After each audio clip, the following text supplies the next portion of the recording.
Hello guys, welcome back to 1 Minute IT Shot.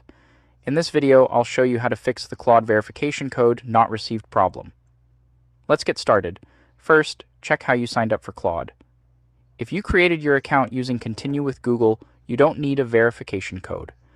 Simply click Continue with Google and sign in with the same Google account you used to register. If you signed up using your email address, enter your email and continue. Claude will send a verification code or assign an email to your inbox. If you don't receive it, first check your spam or junk folder.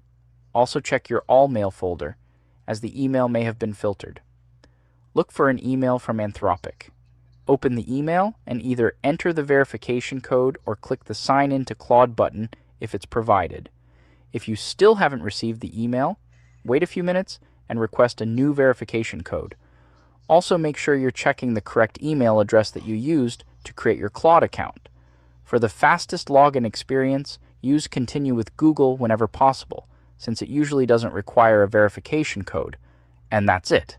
That's how you fix the Claude verification code not received issue. If this video helped you out, leave a like, subscribe to 1 Minute IT Shot, and I'll see you in the next one.